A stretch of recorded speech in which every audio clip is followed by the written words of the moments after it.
Vamos agora, através do estudo bíblico, ministrar a palavra do Senhor. O tema da mensagem de hoje é manejar a palavra da verdade, um dom dado por Deus. Tema da mensagem: manejar a palavra da verdade. Opa, mudou? Manejar a palavra da verdade, um dom dado por Deus. E a referência bíblica encontra-se em 2 Timóteo, capítulo 2, versículo 15, que diz, vamos ler? 2 Timóteo 2,15. Manejar quer dizer ensinar, ministrar. 2 Timóteo 2,15. Procura apresentar-te a Deus aprovado, como obreiro que não tem de que se envergonhar, que maneja bem a palavra da verdade. Temos aqui, pessoal, uma carta do apóstolo Paulo a Timóteo, instruindo-o a apresentar-se a Deus aprovado, ou seja, tendo domínio daquilo que Timóteo passaria a ensinar, a ministrar, como ministro da nova aliança. A Paulo foi revelado o evangelho da graça, e depois Paulo começou a ministrar os seus companheiros, né? Então ele diz a Timóteo: procura, Timóteo, apresentar-te a Deus aprovado, como obreiro que não tem do que se envergonhar, que maneja bem, que ensina bem, que ministra bem a palavra da verdade. E podemos aplicar esta palavra nos dias de hoje, aos que desejam ser instrumentos nas mãos do Senhor, aqueles que têm o dom dado por Deus de ministrar a sua palavra. Podemos aplicá-la nos dias de hoje? Sim ou não? Claro que sim. E assim como Paulo e seus companheiros, estiveram diante de doutores da lei, escribas, fariseus, saduceus, nós, aqueles que irão ministrar a palavra do Senhor, também vão estar diante de líderes religiosos, os chamados bispos, pastores, os chamados doutores da lei, e até mesmo, pessoal, de historiadores. Tem muitos historiadores aqui que conhecem, não tem ali o título de pastor, bispo, apóstolo, mas são historiadores que conhecem muito bem a palavra de Deus. E nós, como instrumentos nas mãos do Senhor, vamos estar diante dessas pessoas, Então, qual é a palavra da verdade essa que Paulo diz a Timóteo? Procura apresentar-te a Deus, como obreiro que conhece bem a palavra da verdade. Qual é essa palavra da verdade? O evangelho revelado por Jesus ao apóstolo Paulo, o evangelho da graça. Vamos ler? Gálatas capítulo 1, versículos 11 e 12. 12. Faço-vos saber, irmãos, que o evangelho que por mim foi anunciado, Paulo falando, não é segundo os homens. 12. Porque não o recebi, nem aprendi de homem algum, mas pela revelação de Jesus Cristo.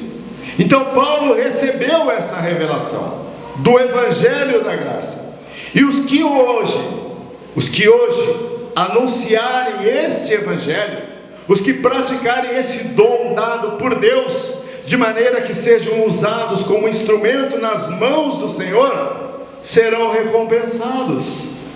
Sim, serão recompensados. Eu estou vendo isso na minha vida, pessoal. Mas não é mas você não vai fazer essa obra naquela intuição de barganhar com Deus, do toma lá da cá, não, mas por amor ao evangelho, por amor à sua obra, por gratidão a Deus. Vamos ler? João capítulo 12, versículo 26.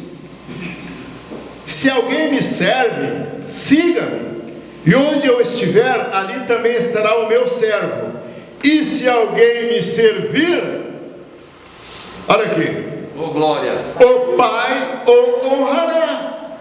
Aleluia. Ah, mas aí é Jesus de Nazaré falando, não vale. Espera aí, certo? Jesus de Nazaré falou, mas será que, se hoje nós ministrarmos o Evangelho da graça, né? Ministrarmos o Evangelho revelado pelo Senhor Jesus, o glorificado, a sua igreja, será que Deus também não vai nos honrar? Claro que sim. Ali quem falou foi Jesus de Nazaré. Mas com certeza, pessoal, se nós ministrarmos a sua palavra, sermos usados pelo Senhor como instrumento em suas mãos, com certeza o Pai nos honrará. Amém. E a garantia? Não está aqui, caiu agora do céu. Jeremias 1,12. Eu velo sobre a minha palavra para a cumprir. Então, a garantia é essa. Jeremias 1,12. Deus falou, eu velo sobre a minha palavra para cumprir. Então, se alguém me servir, o Pai o honrará.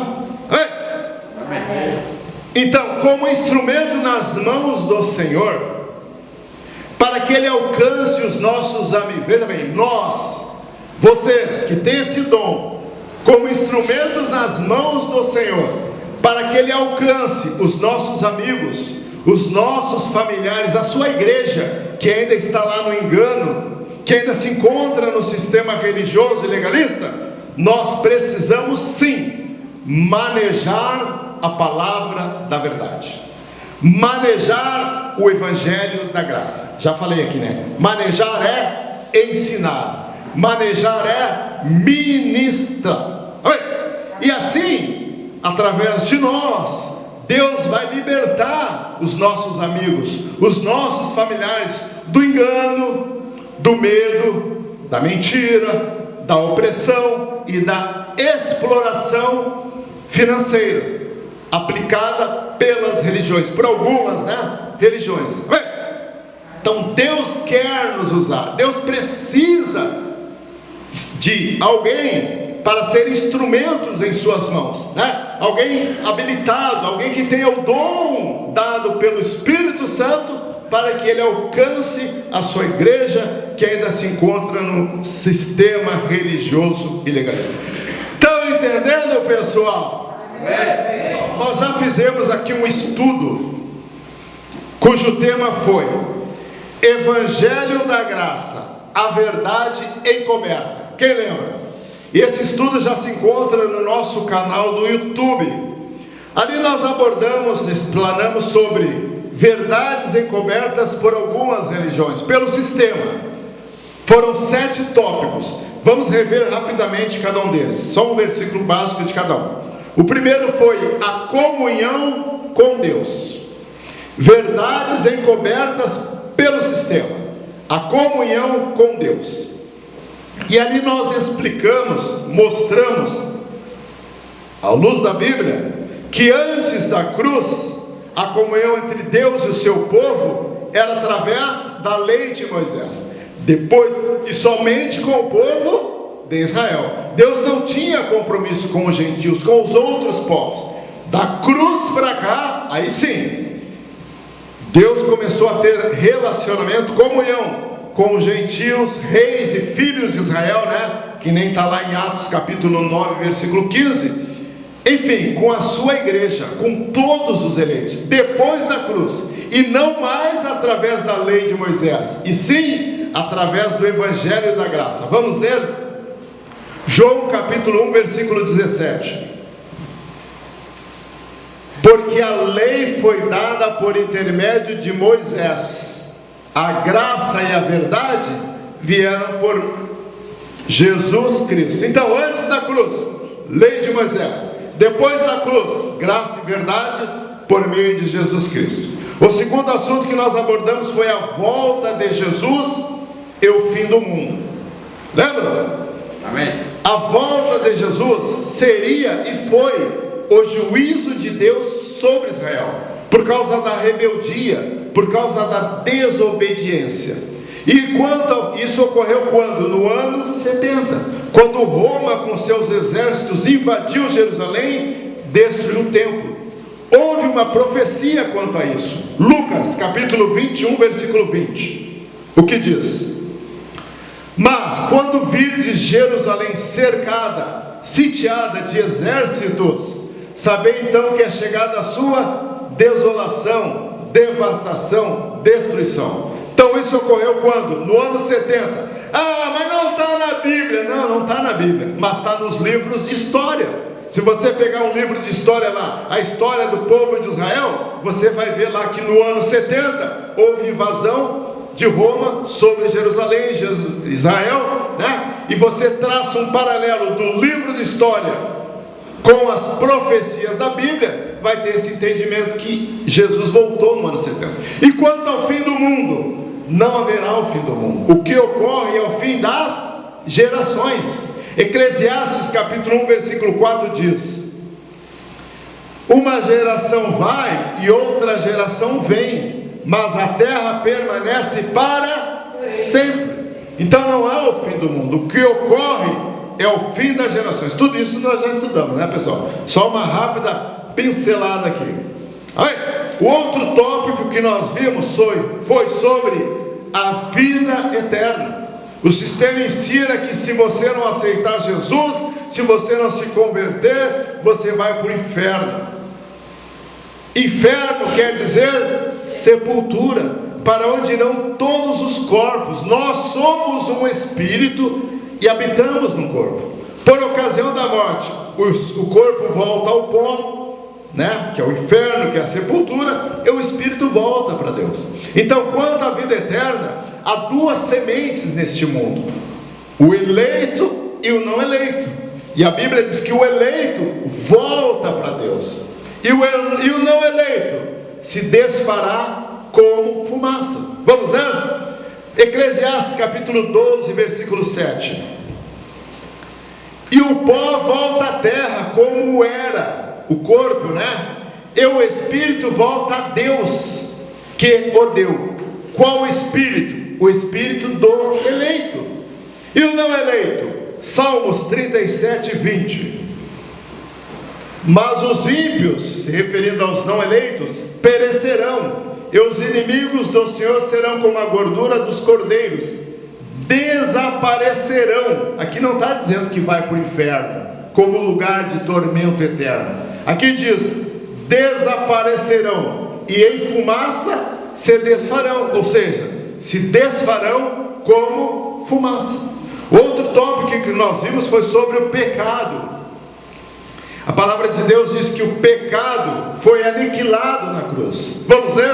1 Pedro capítulo 2, versículo 24.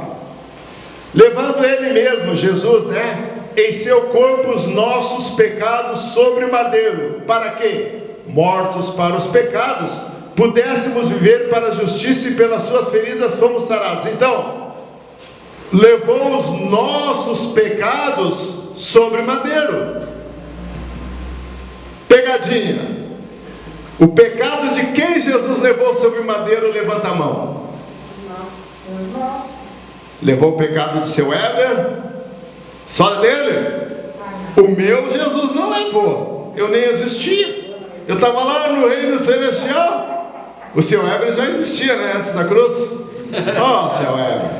Então, queridos, Jesus, aqui Pedro está escrevendo. Então Pedro diz os nossos pecados, porque Pedro era vivo, né? Por isso que ele disse os nossos pecados. Amém? Estão entendendo? Então, os nossos não, porque a gente nasceu agora nessa geração, né? Então quando Jesus carregou os pecados, nós estávamos no reino celestial. Quando Deus nos mandou para essa terra, já não existia mais pecados. Amém. Então quem quer roubar, matar, se prostituir, essas coisas aí, segundo revelação dada por Jesus a Paulo, são obras da carne. Mas é a mesma coisa, talvez no mundo físico, mas para Deus, no mundo espiritual, não é a mesma coisa. Isaías 59, 1 e 2, está escrito que o pecado separava o homem de Deus. A obra da carne não separa o homem de Deus. A obra da carne traz consequências para quem as praticá-las. Aquilo que o homem semear na sua carne, ele vai colher, mas nada mais nos separa de Deus, amém? Olha lá, Isaías 59, 1 e 2. Eis que a mão do Senhor não está encolhida para que não possa salvar, nem agravado, surdo o seu ouvido para não poder ouvir. 2. Mas as vossas iniquidades fazem separação entre vós e o vosso Deus, e os vossos pecados encobrem o rosto de vós, para que não vos ouça. Então o pecado separava o homem de Deus, amém? A obra da carne não separa o homem de Deus. Nós vamos pular aqui esse versículo. Em Gálatas capítulo 5, versículo 19 a 21, Paulo descreve ali algumas obras da carne, né? Vamos pular aqui por causa do nosso tempo. Uma outra verdade encoberta pelo sistema que nós já fizemos esse estudo, é sobre o diabo e seus demônios. O diabo como ser espiritual não existe. Mesmo que existisse, como eles mostram aí fora no sistema, Hebreus 2,14 diz que ele foi aniquilado, destruído na cruz. Vamos ler? Hebreus 2,14. E visto como os filhos participam da carne e do sangue, também ele aqui é Jesus, participou das mesmas coisas, para que pela sua morte, ou seja, pela morte de Jesus, destruísse, aniquilasse o que tinha o império, o poder da morte, isto é, o diabo. Então na cruz, no ano 33, o diabo foi destruído. Então como é que aí fora eles mostram o diabo se apossando das pessoas, dizendo que vai fazer, vai acontecer? Mas espera aí, eu prefiro acreditar na Bíblia, amém, não no homem, não naquela manifestação. Aquela manifestação, pessoal, chama-se indução psicológica. Então aquilo aí chama-se indução psicológica, hipnose, engano, teatro, qualquer coisa. Mas não é diabo, porque a Bíblia diz que o diabo foi destruído. O diabo como ser espiritual. Claro, nós sabemos que existe o diabo, né? A carne, uma pessoa usada por a sua própria carne. Mas isso aí é um estudo que nós vamos fazer outra hora. Um outro tópico que nós vimos foi o falar em línguas. Suricantaramanaya, pega na vassoura e anda, cheira malagataia bilugombondá. Alguém entendeu o que eu falei? Não, nem vão entender. E se vier um intérprete aqui, como manda a Bíblia, também o intérprete não vai entender. Porque o falar em línguas bíblico é um dom. É um dom dado por Deus para se falar idioma. Vai ganhar um bombom. Então falar em línguas bíblicas é um dom dado por Deus para se falar idiomas. Isso aí que eles falam chama-se glossolalia. É uma linguagem que ninguém entende, nem eles. A Bíblia diz ali, lá em 1 e 2 Coríntios, não me lembro, 14 ou 12, que quando falar em línguas, tem que falar coisas que edifiquem a igreja, que edifiquem os ouvintes. Por isso que há intérpretes. Marcos 16, 17, quando Jesus mandou os apóstolos, né? Marcos 16, 17. Esses sinais seguirão os que creem, em meu nome expelirão demônios e falarão novas línguas. Aqui Jesus estava mandando evangelizar. Então os apóstolos iriam para outros lugares, outras regiões, outros países. E lá na época não tinha cursos como tem hoje. Inglês, francês, japonês, grego, hebraico, né? Então Deus dava a eles o dom para que quando eles fossem nesses lugares, eles falassem o idioma daquele lugar, a língua daquela região. E o outro tópico que nós vimos foi o último, a liberdade em Cristo. Hoje a gente vê essas igrejas, né, ministrando obras da lei de Moisés, uma lei que já foi revogada, ministrando doutrinas de homens. E olha o que Jesus falou em Mateus capítulo 16, versículo 6. Mateus 16, 6. E disse-lhe Jesus, falando com os apóstolos, né? Adverti e acautelai do fermento dos fariseus e saduceus. Fermento aqui, pessoal, se nós pegarmos o contexto, nós vamos ver que é doutrina. Então Jesus está dizendo: acautelai-vos da doutrina dos fariseus e dos saduceus. E hoje, o que a gente se vê? Doutrinas de homens, obras da lei de Moisés. Não pode isso, não pode aquilo, não pode aquilo outro. Ou a mulher tem que, o homem tem. E a liberdade dada por Cristo, onde fica? A pessoa fica presa a doutrinas, né, de um sistema. Então a liberdade dada por Cristo, nós precisamos usufruir. Liberdade sem libertinagem, como diz lá em Gálatas capítulo 5, versículo 13. Em 2 Timóteo capítulo 4, versículo 2, nós temos uma palavra que também podemos aplicá-la nos dias de hoje. Aqueles que têm o dom de ministrar, aqueles que têm o chamado para ser instrumento nas mãos do Senhor. Olha a palavra dada a Timóteo, 2 Timóteo 4, 2. Pregues a palavra, insista, a tempo e fora de tempo, corrige, repreende, exorte com toda a doutrina e longanimidade. O desejo de Deus é esse, pessoal. Prega a palavra, insista, quer seja oportuno, quer não, com toda longanimidade e doutrina, sem querer botar goela abaixo, né? Não, com muita sabedoria, com muita longanimidade, aproveitando as oportunidades, prega-se sim a palavra. Pessoal, um dos preceitos da lei, que já foi revogado juntamente com a lei, que o sistema mais aplica aos seus membros, é o dízimo. Aí eles dizem, mas lá em Mateus capítulo 23, né, cheio de postura, né, com anel, formatura, lá em curso de teologia, né, lá em Mateus capítulo 23, versículo 23, Jesus mandou dar o dízimo.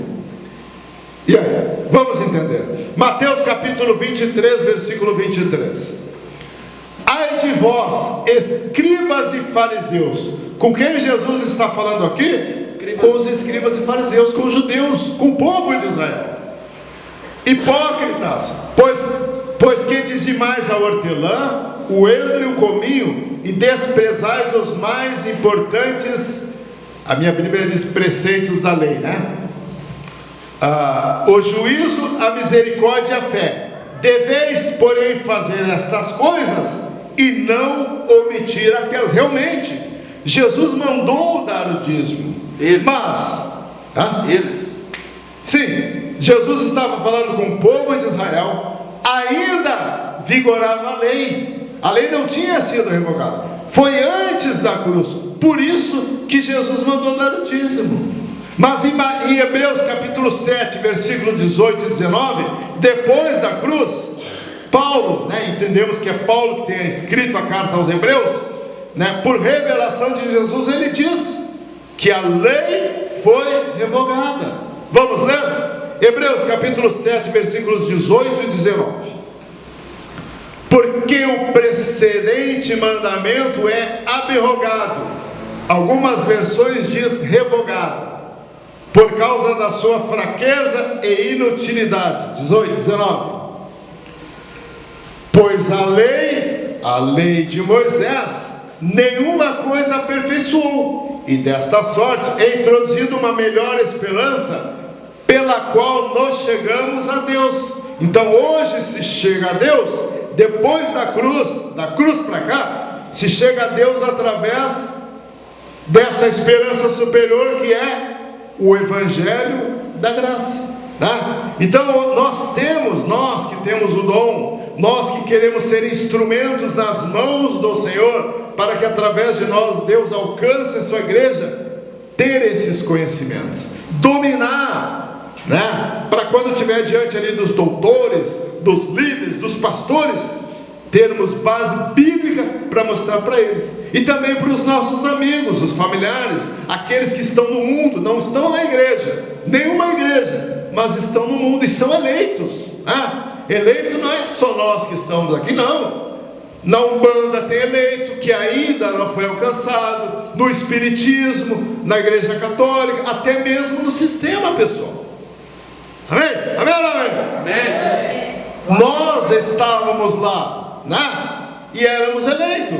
Glória a Deus que nos alcançou. E assim como Deus nos alcançou, Deus quer alcançar quem está na Umbanda, no Espiritismo, na Igreja Católica, no mundo. Amém. Então nós temos que ter esse entendimento, pessoal. Em Atos capítulo 26, né, a partir do versículo 1, Paulo está diante do rei Agripa em uma audiência, dando ali o seu testemunho, aliás, apresentando a sua defesa diante de algumas acusações. E ele aproveita para dar o testemunho de como foi a sua conversão ao cristianismo, como Jesus apareceu para ele a caminho de Damasco. E aí chega uma hora que Agripa diz assim: Paulo, por pouco tu me persuades a me fazer um cristão, a me tornar um cristão. Vamos ler? Atos capítulo 26, versículos 28 e 29. Disse Agripa a Paulo: por pouco me persuades a me fazer um cristão. 29. E disse Paulo, respondeu, né? Provera a Deus que, ou por pouco ou por muito, não somente tu, rei, mas também todos quantos hoje me estão ouvindo, se tornassem tais qual eu sou, ou seja, se tornassem um cristão, exceto estas cadeias, exceto as perseguições. Por que perseguições? Porque não podia ministrar o Evangelho, porque não podia falar de Jesus, né? Então Paulo era perseguidor da igreja, a caminho de Damasco teve um encontro com Jesus, e ali recebeu revelações sobre o Evangelho da Graça, e se tornou um cristão. Glória. Então Agripa disse, né, nessa audiência, onde Paulo estava junto lá com oficiais superiores e homens eminentes da cidade: por pouco, Paulo, tu me persuades a me fazer um cristão. Muitas pessoas que estão no sistema, ou todos os que estão no sistema, lógico, não são cristãos, pessoal. Eles são o quê? Legalistas. Legalista. O que é um legalista? Legalista é toda pessoa que pratica obras da lei de Moisés. Mas a lei não foi revogada? Foi. Mas aí o sistema pegou alguns rudimentos desta lei e fazem desses rudimentos de uma lei revogada doutrinas para os seus membros. Então, legalista, você que pratica obras da lei de Moisés, embora tenha sido revogada, mas você está praticando, você é um legalista.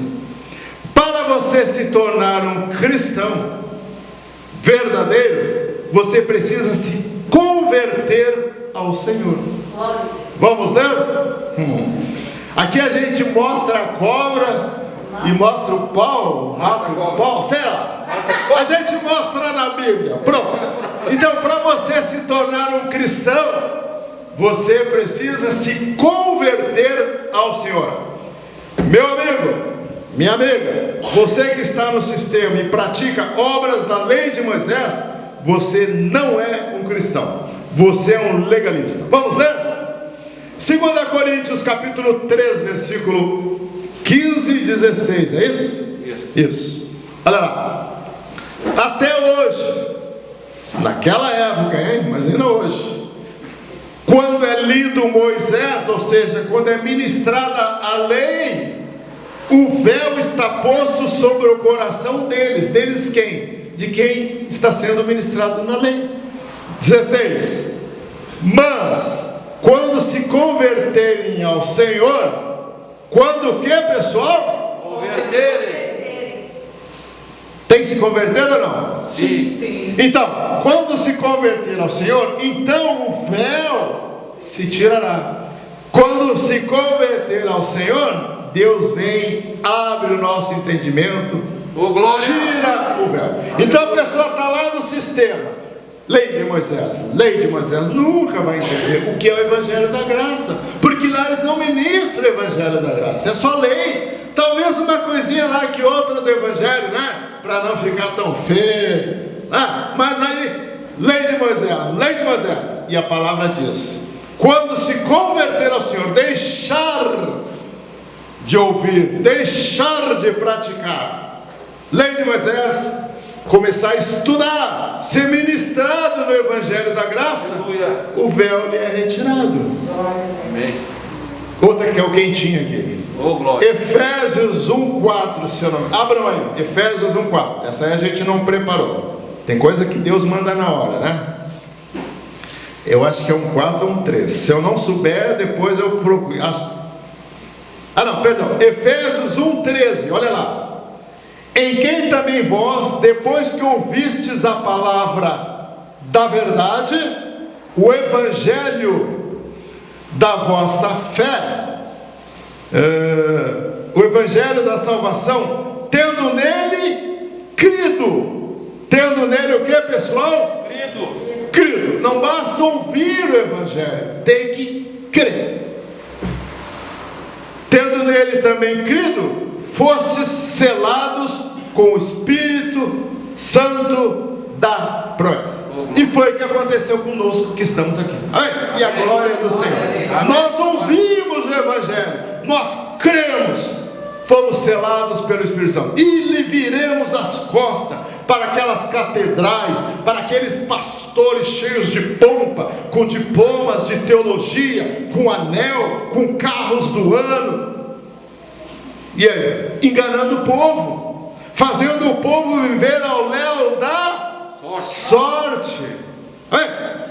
É por isso que a gente vê aí, pessoal, pessoas na igreja vítimas de assaltos, acidentes de automóvel, homem sanguinário, bala perdida, doença, enfermidade, né? Casa separa,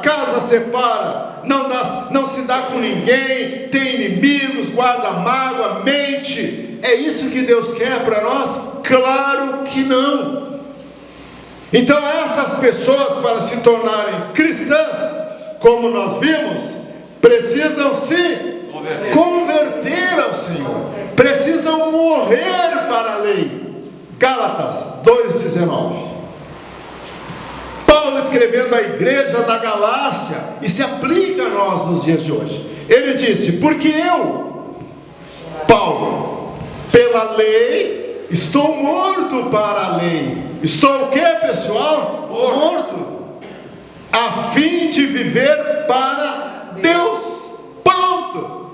A minha versão diz: porque eu, mediante a própria lei, na outra versão, né? Morri para a lei, a fim de viver para Deus. Então, ou você vive para a lei, ou você vive para Deus.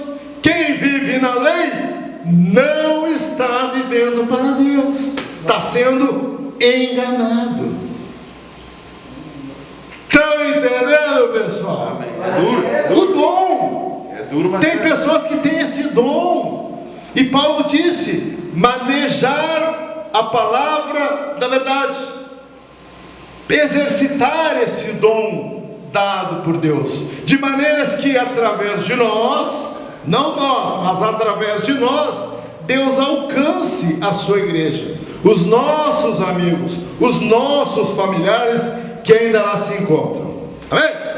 Então era isso, pessoal, era essa mensagem que tínhamos para hoje.